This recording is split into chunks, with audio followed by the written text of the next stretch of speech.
నమస్తే, నేను మీ అనురాధ. ఇప్పుడు రచయిత్రి మంజీత కుమార్ రచించిన మాయా బావి అనే కథను విందాం. బావి అనగానే అందులో నీళ్లుంటాయని మనం అనుకుంటాం. కానీ ఈ కథలోని బావిలో నీళ్లతో పాటు మాయ కూడా ఉంది. ఆ మాయ ఏంటో తెలుసుకోవాలంటే ఈ కథ వినాల్సిందే. అయితే మనం కథ వినటం ప్రారంభించే ముందు సౌకర్యవంతమైన స్థితిలోకి వెళ్దాం. ముందుగా మీకిష్టమైన రీతిలో పడుకుని అన్ని లైట్లను ఆఫ్ చేసి మీ కళ్ళు మూసుకోండి. నెమ్మదిగా గాలి పీలుస్తూ పూర్తిగా లోతైన శ్వాస తీసుకొని వదలండి. ఈ ప్రపంచాన్ని, ఇవాల్టి జ్ఞాపకాలను మెల్లగా పక్కకు నెట్టి క్రమంగా నిద్రలోకి జారుకునే సమయం ఇది. మరోసారి నెమ్మదిగా గాలి పీలుస్తూ లోతైన శ్వాస తీసుకొని మీ శరీరంలోని ఒత్తిడినంతా బయటకు వదిలివేయండి.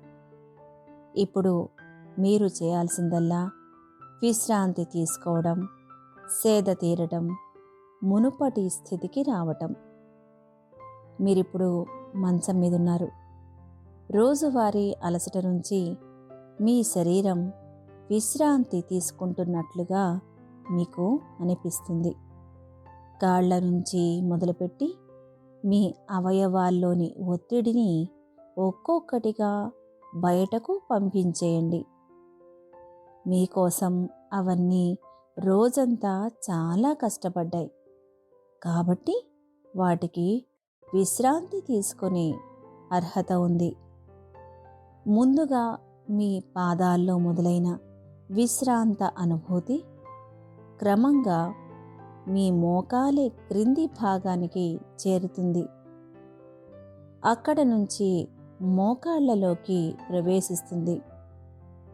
ఇప్పుడు మీ కాలి ఎగువ భాగాన్ని విశ్రాంతి తీసుకోనివ్వండి.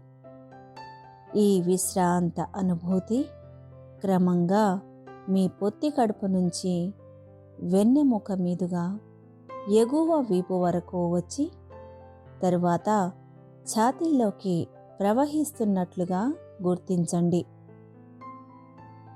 అక్కడి నుంచి మీ భుజాల్లోకి, తరువాత చేతుల్లోకి, చివరిగా వేలి కొనల వరకు వెళ్తున్నట్లుగా అనుభూతి చెందండి. ఆపై మీ మెడ, తల, ముఖం వరకు ఆ అనుభూతి ప్రవహిస్తుంది. ఇప్పుడు మీ శరీరం మొత్తం ప్రశాంతంగా, రిలాక్స్డ్గా నిద్రకు సిద్ధంగా ఉంది. త్వరలో మీరు చక్కని నిద్రలోకి జారుకుంటారు. డ్రీమ్ ల్యాండ్లో ప్రశాంతంగా ప్రయాణిస్తారు. ఈ ప్రయాణం ఉదయం వరకు కొనసాగుతూ ఉంటుంది. కాబట్టి మీరు కథను వింటున్నప్పుడు మీ శ్వాసను కూడా అనుసరించండి. అద్భుతమైన నిద్ర అనుభవం కోసం మీ శరీరం మొత్తానికి విశ్రాంతినిస్తూ స్థిరంగా ఉండండి. ఇప్పుడిక కథలోకి వెళ్దామా? చల్లగా వీస్తున్న గాలికి అటూ ఇటూ కదులుతున్న మహావృక్షాలు, పచ్చని చెట్ల మీదుగా పయనిస్తున్న పక్షులు, చేప పిల్లలు, హాయిగా జలకాలాడుతున్న స్వచ్ఛమైన నదులు, అవధానిపురంలో ప్రకృతి గురించి ఎంత వర్ణించినా తక్కువే. పక్కనే అడవి కూడా ఉండడంతో ఈ గ్రామం సగం అడవిలో కలిసిపోయినట్టుగా ఉంటుంది. అక్కడి వాతావరణం ఎప్పుడూ ఆహ్లాదకరంగా కనువిందు చేసేది.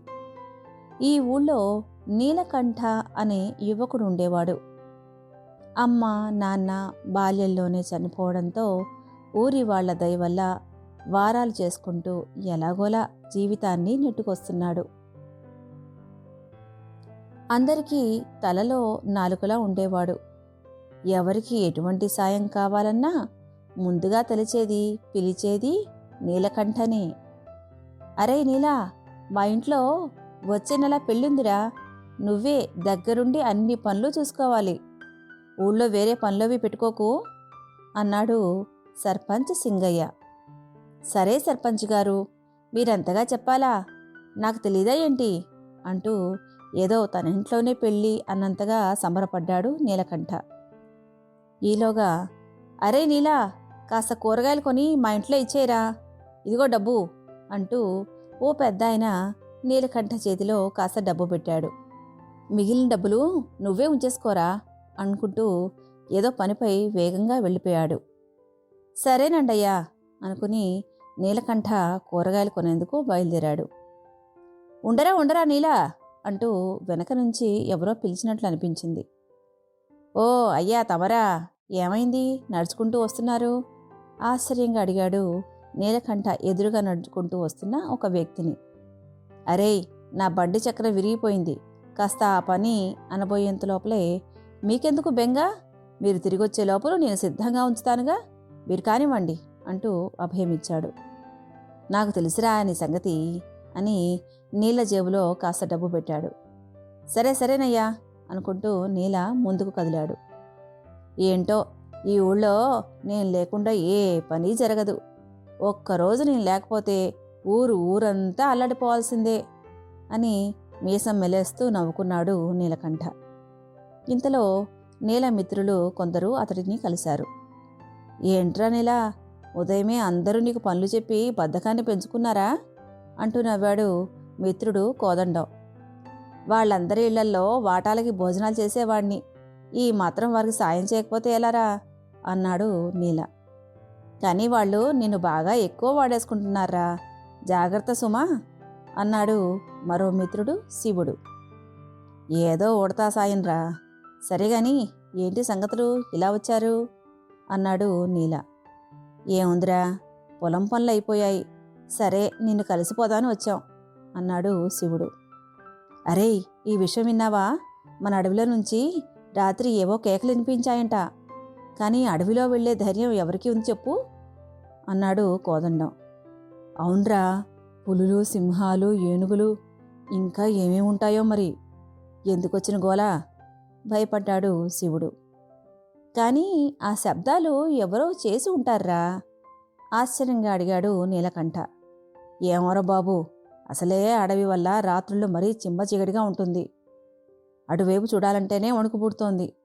ఇక అక్కడి నుంచి అరుపులు కేకలు వినిపిస్తున్నాయంటే ఖచ్చితంగా ఏదో ఉండే ఉంటుంది. శివుడు ఏదేదో ఊహించుకుని భయపడసాగాడు. ప్రశాంతంగా నిద్రపోయేందుకు నీంద్ యాప్లోకి అడుగుపెట్టండి. ఈ క్షణమే నీంద్ యాప్ను డౌన్లోడ్ చేసుకోండి. ఒత్తిడిని తగ్గించి ప్రశాంతమైన నిద్రలోకి మిమ్మల్ని తీసుకెళ్లే చక్కని కథలు, ధ్యాన పద్ధతులు, ఆహ్లాదకర సంగీతాన్ని మీరు నీంద్ యాప్లో మాత్రమే వినండి. ఇవే కాకుండా పలు రకాల స్లీప్ ప్రోడక్ట్స్ అయిన sleep gummies, milk mix, sleep tea bags గురించిన సమాచారం తెలుసుకోవచ్చు.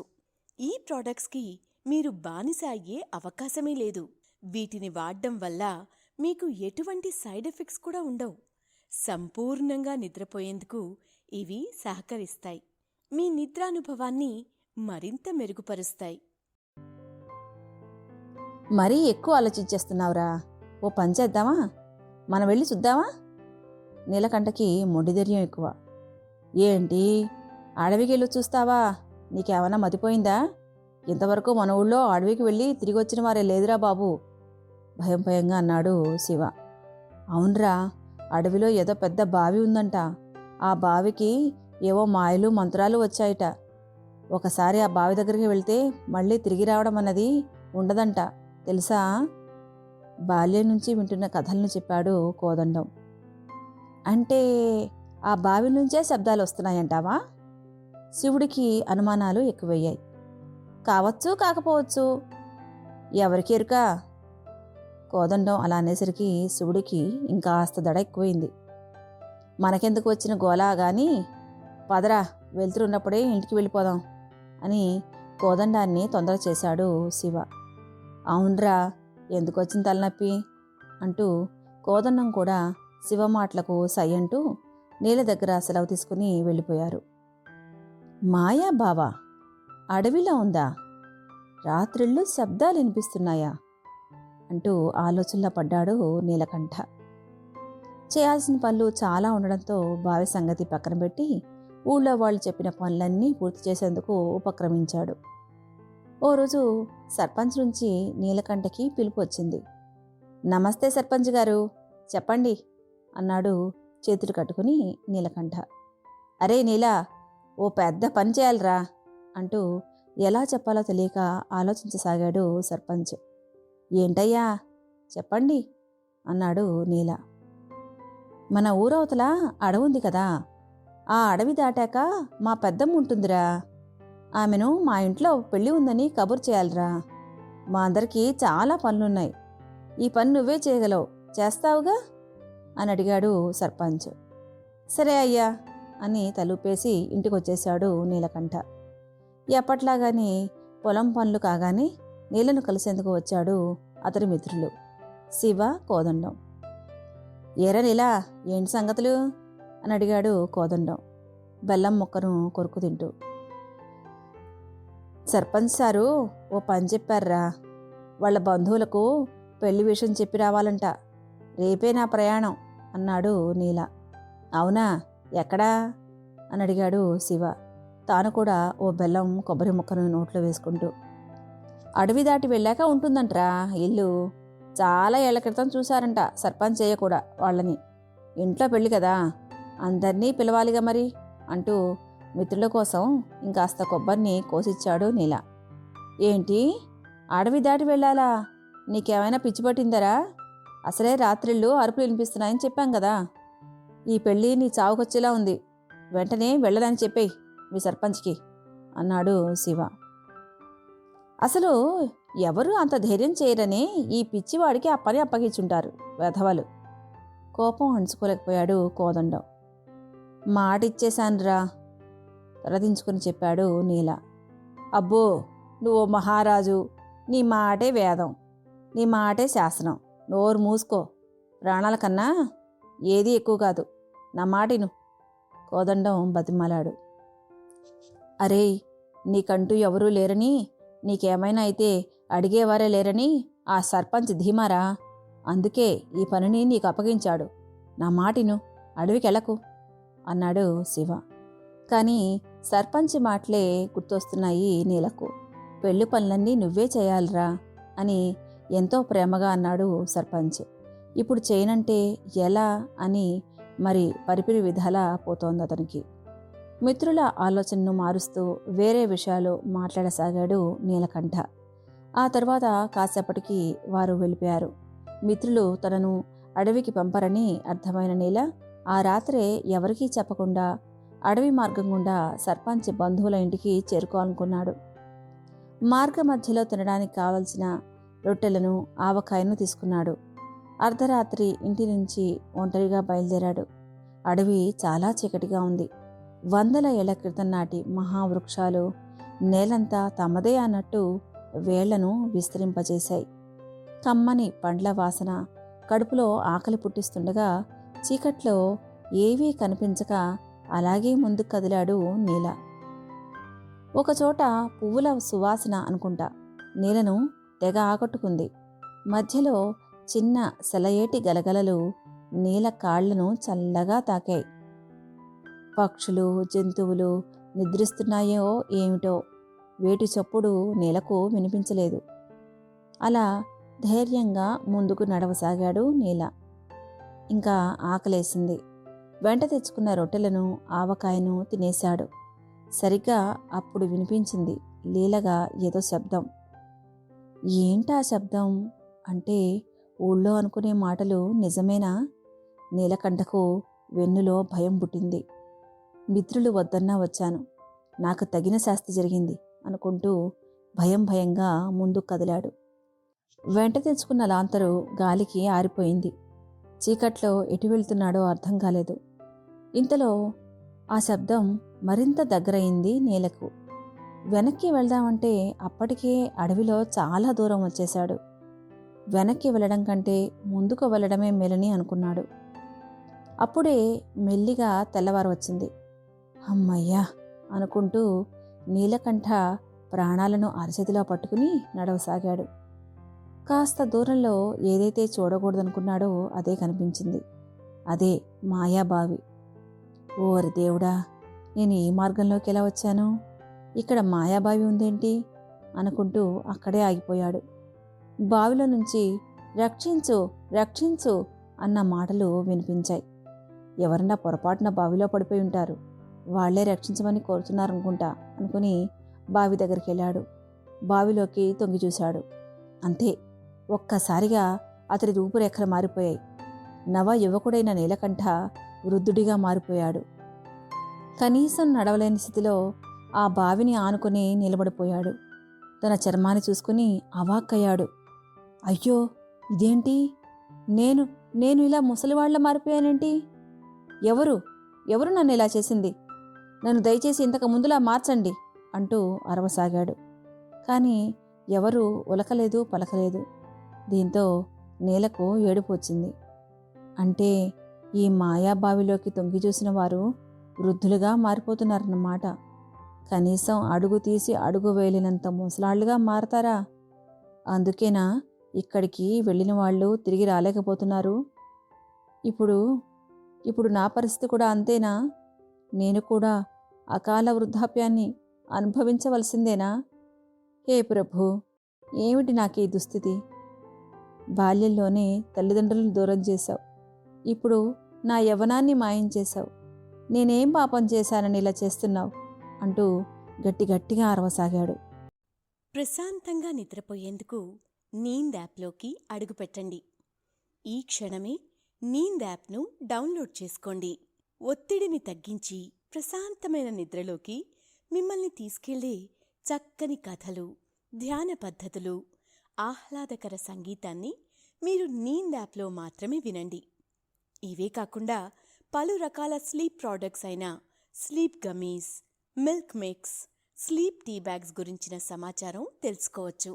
ఈ ప్రోడక్ట్స్కి మీరు బానిస అయ్యే అవకాశమే లేదు. వీటిని వాడడం వల్ల మీకు ఎటువంటి సైడ్ ఎఫెక్ట్స్ కూడా ఉండవు. సంపూర్ణంగా నిద్రపోయేందుకు ఇవి సహకరిస్తాయి. మీ నిద్రానుభవాన్ని మరింత మెరుగుపరుస్తాయి. కానీ వృద్ధుడు కదా, అతడు అరచినా ఎవ్వరికీ వినిపించలేదు ఆ స్వరం. అయినా ఆ అడవిలో ఆదుకునేవారు ఎవరున్నారని దీంతో నీలకు ఏం చేయాలో పాలుపోలేదు. అక్కడే ఉంటే తాను కూడా వయోభారంతో మరణిస్తానని అర్థం కావడంతో నీల ఓపిక తెచ్చుకుని కర్ర సాయంతో ముందుకు నడవసాగాడు. ఎవరైనా కనిపించి తనకు సాయం చేస్తారని ఆశపడ్డాడు. అలా వెళుతూ ఎన్నో రోజులు గడిపేశాడు. కానీ ఎంత దూరం వెళ్ళినా వెనక్కి తిరిగి చూసేసరికి మాయాబావి కనిపించేది. ఈ మాయేంటో నీలకి అర్థం కాకపోయేది. అలా కొన్ని రోజులు గడిచాయి. నీల అడవిలోనే ఉండిపోయాడు. తన మిత్రులు ఎలా ఉన్నారో, తాను మరణించాడని భావిస్తున్నారో ఏమో అన్న ఆలోచనే గుండెని మెలేసింది. సర్పంచ్ ఇంట్లో పెళ్లి కూడా అయిపోయి ఉండవచ్చని అనుకున్నాడు. తనకు వాటాల వారీగా అన్నం పెట్టిన అందరు తల్లులను స్మరించుకున్నాడు. ఇలా ఏదో ఆలోచిస్తూ నడవగా కాలికి ఏదో అడ్డు తగిలి కింద పడ్డాడు. తలెత్తి చూడగా దూరంగా ఏదో ఆశ్రమం కనిపించింది. బతుకు జీవుడా అనుకుంటూ అలానే పాకుతూ ఆశ్రమానికి చేరుకున్నాడు నీలకంఠ. ఆశ్రమం చుట్టూ కుందేళ్లు, నెమళ్ళు, రకరకాల పక్షులు ఉన్నాయి. పక్కనే చిన్న సెలయేటి స్వచ్ఛమైన నీటిలో హంసలు సేద తీరుతున్నాయి. ఉడతలు, కోతులు చెట్లపై అటు ఇటు తిరుగుతూ ఆడుకుంటున్నాయి. జింకలు పచ్చని గడ్డిని తింటూ అల్లరిగా తిరుగుతున్నాయి. గోమాతలు మేతమేస్తూ తరిస్తున్నాయి. అసలు ఆ వాతావరణమే వేరుగా ఉంది. ఇది అడవేనా అన్న అనుమానం వచ్చింది నీలకు. అప్పటి వరకు అతడిలో ఉన్న భయం, వణుకు మొత్తం మాయమయ్యాయి. ఆశ్రమంలో అడుగు పెడుతూనే ఏదో తెలియని ఉత్సాహం, మానసిక ఆనందం కలిగాయి. ఎవరో మహానుభావుడు ఉన్నట్టున్నాడు, అందుకే ఈ ఆశ్రమం ఇంత ఆధ్యాత్మికతను పంచుతోంది. ఏమో, నాకేమన్నా ఈ స్వాములోరు సాయం చేస్తారేమో చూడాలి అనుకుంటూ నీల లోపలికెళ్ళాడు. శరీరంలో అలసట మొత్తం పోయినట్లు అనిపించింది. మనసు కూడా నూతనోత్సాహంతో పరుగులు తీసినట్టు భావన కలిగింది. స్వామి, స్వామి అంటూ నీల పిలిచాడు. ఇంతలో ఎవరు కావాలి నాయనా అంటూ ఒక తల పలకరించింది. స్వామి అని భయపడ్డాడు నీలకంఠేశుడు. భయపడకు నాయనా, నేనిక్కడ ఒంటరిగా ఉంటాను. అందుకే నా దేహం యొక్క ఒక్కో భాగం ఒక్కో పని చేస్తూ ఉంటుంది. అటు చూడు అన్నాడా సన్యాసి. నీలకంఠ వెనక్కి తిరిగి చూడగా స్వామి చేతులు మొక్కలకి నీళ్లు పోస్తూ, కాళ్ళు మట్టి పిసుకుతూ, మొండెం కింది భాగం కర్రలను మోస్తూ కనిపించాయి. దాంతో ఒళ్ళు జలదరించింది నీలకంఠకి. చెప్పు నాయనా, ఏం కార్యార్థమై ఇక్కడికొచ్చావు? చాలా కాలం తర్వాత ఈ అడవిలో మనిషిని చూస్తున్నాను అన్నాడా సన్యాసి నీలకంఠకి కూర్చునేందుకు ఆసనమిస్తూ. స్వామి, నాకు ఆకలిగా ఉంది అన్నాడు నీల అడగాల వద్దా అన్న సంశయంతో. మారుతి అని సన్యాసి పిలవగానే చెట్టుపై ఆడుకుంటున్న కోతులు పరుగు పరుగున వచ్చాయి. స్వామి కంటి చూపుతోనే ఏం చేయాలో అర్థం చేసుకున్నాయి. నేల ముందు ఒక బల్ల వేసి దానిపై అరిటాకును పరిచాయి. ఒక లోటాలో మంచినీళ్లు తెచ్చిచ్చాయి. రకరకాల పళ్లను, కందమూలాలను తెంపుకొని వచ్చి నీల అరిటాకులో వడ్డించాయి. ఇదంతా వింతగా అనిపించసాగింది నీలకు. ఒక్క క్షణం కూడా ఆలస్యం చేయకుండా నీల ఆ పళ్లను ఆవురావురుమంటూ కానిచ్చేశాడు. ఆ తర్వాత అమృతంలా ఉన్న చల్లని నీటిని తాగాడు. అప్పుడు గాని నీలకు ఆత్మారాముడు శాంతించలేదు. మహాప్రభు, నా ఆకలి తీర్చారు, కృతజ్ఞతలు అన్నాడు నీల సన్యాసికి నమస్కరిస్తూ. ఇప్పుడు చెప్పు నాయనా నీ కథ అన్నాడు సన్యాసి.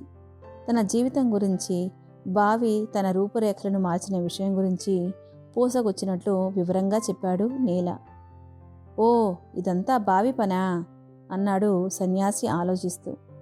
స్వామి, మీరే ఎలాగైనా నన్ను కాపాడాలి అని ప్రాధేయపడ్డాడు నీలకంఠ.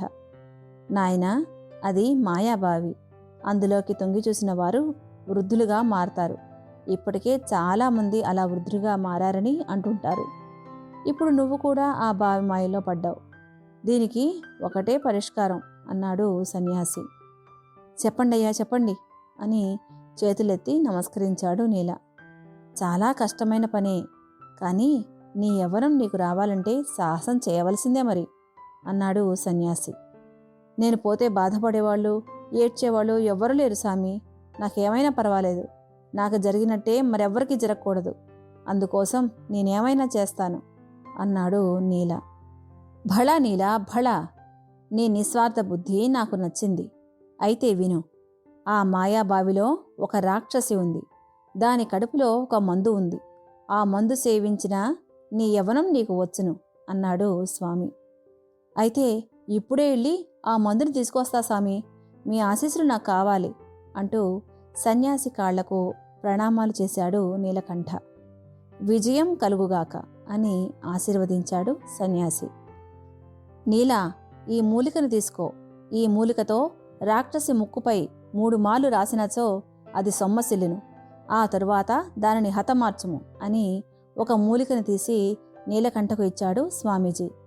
మహాభాగ్యం అని నమస్కరించి అక్కడి నుంచి కర్ర సాయంతో బావి వద్దకు చేరుకున్నాడు నీలకంఠ.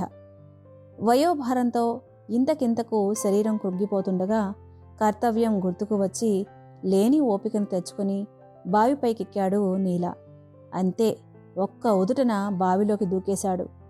అలా బావిలో ప్రయాణిస్తూ చాలా లోతుకు వెళ్ళిపడ్డాడు.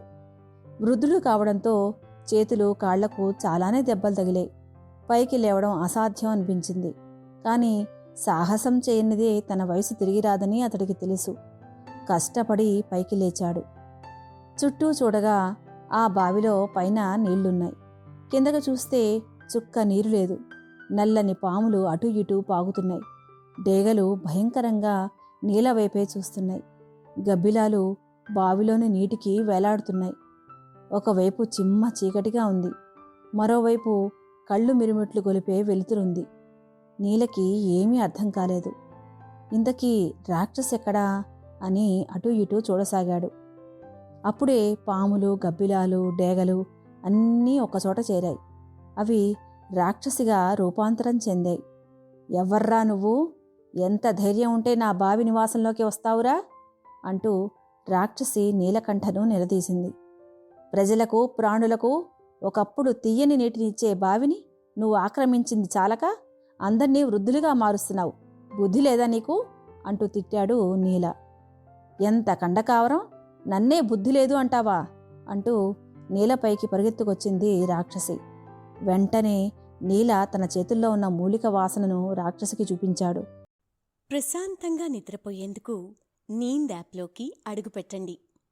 ఈ క్షణమే నీంద్ యాప్ను డౌన్లోడ్ చేసుకోండి. ఒత్తిడిని తగ్గించి ప్రశాంతమైన నిద్రలోకి మిమ్మల్ని తీసుకెళ్లే చక్కని కథలు, ధ్యాన పద్ధతులు, ఆహ్లాదకర సంగీతాన్ని మీరు నీంద్ యాప్లో మాత్రమే వినండి. ఇవే కాకుండా పలు రకాల స్లీప్ ప్రోడక్ట్స్ అయిన sleep gummies, milk mix, sleep tea bags గురించిన సమాచారం తెలుసుకోవచ్చు. ఈ ప్రోడక్ట్స్కి మీరు బానిస అయ్యే అవకాశమే లేదు. వీటిని వాడడం వల్ల మీకు ఎటువంటి సైడ్ ఎఫెక్ట్స్ కూడా ఉండవు. సంపూర్ణంగా నిద్రపోయేందుకు ఇవి సహకరిస్తాయి. మీ నిద్రానుభవాన్ని మరింత మెరుగుపరుస్తాయి. మూలిక వల్ల ఏదో దురదగా అనిపించడంతో వెనక్కి తగ్గింది రాక్షసి. నీకు ఇదే అవకాశం ఇస్తున్నాను. వెంటనే నన్ను ఈ వృద్ధాప్యం నుంచి బయటకు తీసుకురా, లేకుంటే నిన్ను అంతం చేస్తాను అని లోలోన భయం ఉన్నా రాక్షసిని రెచ్చగొట్టేలా మాటలు పేలసాగాడు నీల. ఎంత ధైర్యంరా నీకు? నా కాలి గోలెంత లేవు ముసలాడివి, నా అంతు చూస్తావా అంటూ రాక్షసి తన చేతికొచ్చిన వస్తువులను నీలపై పారవేయసాగింది. కష్టపడి అటూ ఇటూ పరిగెడుతూ ఆ దెబ్బల నుంచి తప్పించుకోసాగాడు నీల. దమ్ముంటేరా నా దగ్గరికి రా అంటూ రాక్షసిని ఉసిగొల్పసాగాడు నీల. కోపంతో ఊగిపోతూ మరోసారి నీల వద్దకు వచ్చింది ఆ రాక్షసి. అలా మరోసారి మూలిక వాసనను రాక్షసికి చూపించాడు నీలకంఠ. దీంతో మళ్లీ దురదలా అనిపించింది. వెనక్కి తగ్గింది రాక్షసి. నీ చేతిలో ఏముందిరా? ఆ సన్యాసిని కలిసి నన్ను హతమార్చేందుకు ఏదో తీసుకువచ్చినట్టున్నావు కదరా. నాకు చావు లేదు, నన్ను ఎవ్వరూ చంపలేరు అంటూ గట్టిగా నవ్వింది రాక్షసి. అది నీ భ్రమ. నిన్ను చంపేందుకు నేను పెద్ద కత్తిని తీసుకువచ్చాను. చూపించనా? ఇటురా చూపిస్తాను అన్నాడు నీలకంఠ. కత్తి నిజమే అనుకుని నీల వద్దకు వచ్చింది ఆ రాక్షసి. వెంటనే నీల మూడోసారి అంటే చివరిసారిగా తన వద్ద ఉన్న మూలిక వాసనను రాక్షసికి చూపించాడు. అంతే, రాక్షసి సొమ్మసిల్లి పడిపోయింది. వెంటనే రాక్షసి కత్తితోనే దాన్ని ఖండాలుగా నరికేశాడు నీలకంఠ. అప్పుడే దాని కడుపు దానంతటా అదే చీలసాగింది. అలా చిల్లిన కడుపు నుంచి ఏదో పాత్ర బయటకు వచ్చింది. అదే సన్యాసి చెప్పిన మందు అని నీలకు అర్థమైంది. వెంటనే ఆ మందును తీసుకుని తాగాడు. క్షణాల్లో నీల రూపం మళ్లీ అతడికి తిరిగి వచ్చింది. నీల ఆనందానికి అవధులే లేకుండా పోయాయి. ఇప్పుడే పైకెలా వెళ్ళడం అనుకున్నాడు నీల. మళ్లీ మనసులో స్వామిని తెలుసుకున్నాడు. అప్పుడే పైనుంచి ఒక మర్రి చెట్టు ఊడ కిందకు వచ్చింది.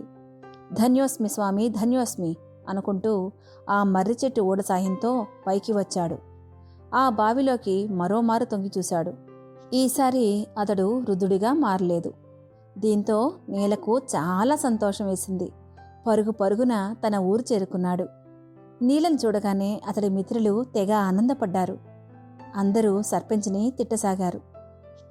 ఎవరూ లేని అనాథ అని వాణ్ణి అడవికి పంపావు. దేవుడి దయవల్లే ఏమీ కాలేదు. ఆ మాయాబావి నీళ్ళని ఏమన్నా చేసి ఉంటే ఏం చేసేవాడివి అంటూ నిలదీశారు. నన్ను క్షమించండి, నేను కావాలనే నీలను అడవికి పంపాను. అక్కడ మాయాబావి నీలను వృద్ధుడిగా మార్చేస్తుందని, అప్పుడే వీడి పీడ నాకు ఉండదని అనుకున్నాను అన్నాడు సర్పంచు తలదించుకొని. ఎందుకయ్యా, నేనేం చేశానని అన్నాడు అమాయకంగా నీలకంఠ. నా ఏకైక కూతురు కుందేపీదేవి నిన్ను ప్రేమించిందంట. నిన్నే పెళ్లాడతానని భీష్మించుకుని కూర్చుంది. చూసి చూసి ఏమీ లేని ఎవరూ లేని వాడికి నా కూతుర్నిచ్చి ఎలా వివాహం చేయను? అందుకే నిన్ను ఆ మాయాబావి బారిన పడేలా చేశాను. కానీ నన్ను క్షమించు అన్నాడు సర్పంచ్. మీరు మంచి పనే చేశారు సర్పంచ్ గారు. మీరు ఊహించినట్లుగానే నేను మాయాబావి బారిన పడ్డాను. కానీ దాని అంతు చూసి వచ్చాను. ఇకపై అది మాయాబావి కాదు, మంచినీళ్ళు ఇచ్చే బావి. మనం ఇక అడవిలోకి వెళ్లేందుకు భయపడనక్కర్లేదు అని చెప్పాడు నీల. అవునా, నిజంగానా? అంటే రాత్రిళ్ళు ఆ శబ్దాలు ఇక వినిపించవా అని అడిగాడు శివ సందేహ నివృత్తి కోసం. ఆ శబ్దాలను మాయాబావియే చేసేది, మనందర్నీ భయపెట్టేందుకు. అంతేకాదు, నన్ను కూడా వృద్ధుడిగా మార్చింది. ఒక సన్యాసి దయ వల్ల నేను ప్రాణాలతో బయటపడమే కాదు, నాలాగా ఎవ్వరూ కూడా ఆ బావిలో పడకుండా రాక్షసిని హతమార్చాను. ఇక ఏ భయాలు పెట్టుకోకురా శివ అన్నాడు నీల శివవైపు చూస్తూ. ఇంతకన్నా మంచివాడు, ధైర్యస్తుడు నీకు ఎక్కడ దొరుకుతాడు? పైగా మన ఊరి పిల్లవాడు, మనందరికీ తలలో నాలుకలా ఉన్నవాడు. ఇవన్నీ కాదుగాని మీ అమ్మాయి కూడా ఇష్టపడింది. ఇంకేం ఆలోచిస్తున్నావు? నీళ్లతో నీ కూతురికి వివాహం జరిపించు అన్నారు ఊరి పెద్దలు. కానీ అని మళ్ళీ ఏదో అనుమానంగా అన్నాడు సర్పంచ్. నీలకు ఎవరూ లేరనా? ఈ ఊరంతా వాడిదే, మేమే వాడికి బంధువులం అయిన వాళ్ళం. చాలా, ఇంకేమైనా సందేహాలున్నాయా అన్నాడు ఓ పెద్దాయన. ఇంకేం సందేహాలు లేవు. నా కూతురు అల్లుడు నా కళ్ళ ముందే తిరుగుతుంటే అంతకన్నా ఇంకేం కావాలి? నీలా, నా కూతుర్ని వివాహం చేసుకోవడం నీకు ఇష్టమేనా అని అడిగాడు సర్పంచ్ నీలను. మీ వంటి పెద్దలు చెప్తే కాదంటానా? మీరందరూ నాపై చిన్నప్పటి నుంచి చూపిస్తున్న అభిమానానికి నేను ఏమీ చిరుణం తీర్చుకోగలను అంటూ ఆనంద భాష్పాలు రాల్చాడు నీల. ఇకపై నువ్వు నా పొలం పనులన్నీ చూసుకోవాలి అంటూ సర్పంచ్ అనడంతో అందరూ చప్పట్లు కొట్టారు. ఆ మరుసటి వారమే నీలకు సర్పంచ్ కూతురికి ఘనంగా వివాహం జరిగింది. మాయాబావి మాయ మొత్తం పోవడంతో అందరూ ఆ బావిలోని నీటిని వాడటం మొదలుపెట్టారు. అడవికి హాయిగా వెళ్ళసాగారు. అంతే, కథ సమాప్తం. శుభం. మిత్రులారా, విన్నారుగా ఈ కథను. మాయాబావి కథను మన కథానాయకుడు ఎలా ముగించాడో. ఇక సెలవా మరి. శుభరాత్రి.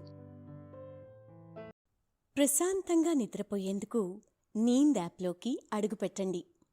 ఈ క్షణమే నీంద్ యాప్ను డౌన్లోడ్ చేసుకోండి.